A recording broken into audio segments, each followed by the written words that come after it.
Assalamualaikum warahmatullahi wabarakatuh. Saya Arin Violita, NPM 2201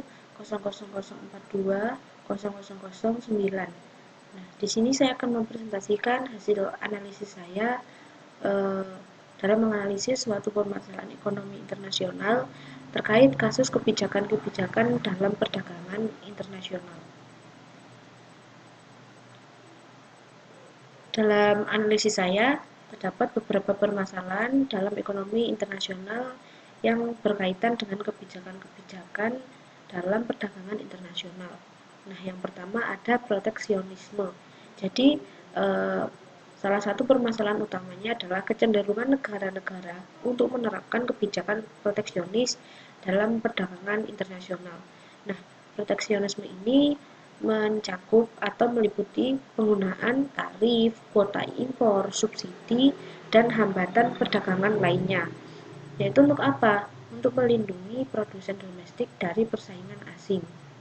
Jadi meskipun tujuan dari proteksionisme ini untuk melindungi industri dalam negeri, tetapi dampaknya dapat merugikan orang lain atau merugikan negara lain, membatasi akses pasar, meningkatkan harga barang dan impor, dan menghambat pertumbuhan pada ekonomi global. Kemudian yang kedua ada perang dagang. Jadi ketegangan perdagangan antara negara-negara itu dapat menyebabkan perang dagang.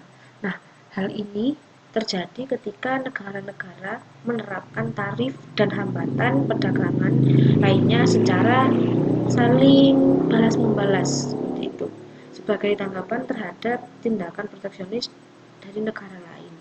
Nah, perang dagang ini dapat mengganggu aliran perdagangan, meningkatkan ketidakpastian bisnis, mengurangi keuntungan perusahaan, dan bahkan berpotensi memperlambat pertumbuhan ekonomi global.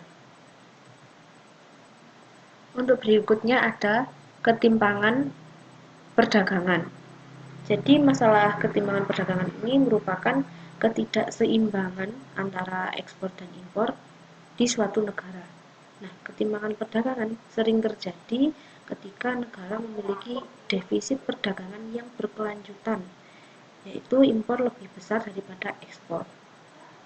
Nah, ketimpangan perdagangan ini juga menyebabkan akumulasi utang luar negeri yang sangat tinggi, depresiasi mata uang, dan ketidakstabilan ekonomi dalam jangka yang panjang. Berikutnya ada perlakuan tidak adil.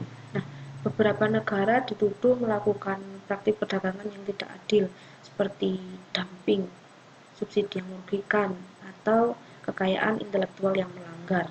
Nah, dumping sendiri terjadi ketika suatu negara menjual barang-barangnya di pasar internasional dengan harga yang lebih rendah daripada biaya produksi. Dan kan seperti itu dapat merugikan produsen lokal di negara lain. Subsidi yang tidak adil juga dapat memberikan keunggulan kompetitif tidak adil kepada produsen domestik. Nah, sementara pelanggaran kekayaan intelektual dapat merugikan pemegang hak cipta atau paten asing tersebut. Selanjutnya ada kurangnya koordinasi dan kerjasama. Nah, salah satu permasalahan yang muncul dalam perdagangan internasional adalah kurangnya koordinasi dan kerjasama antar negara-negara. Nah, ketidakmampuan untuk mencapai kesepakatan perdagangan yang adil dan saling menguntungkan dalam forum-forum internasional seperti Organisasi Perdagangan Dunia, contohnya, dapat menghambat kemajuan dalam membuka pasar, mengatasi permasalahan perdagangan, dan mempromosikan pertumbuhan ekonomi global secara keseluruhan.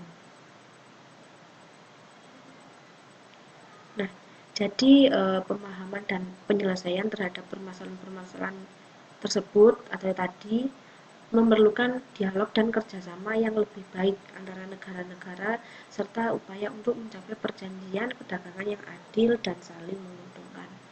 Mungkin seperti itu hasil analisis saya. Jika ada kurang lebihnya, saya mohon maaf. Terima kasih. Wassalamualaikum warahmatullahi wabarakatuh.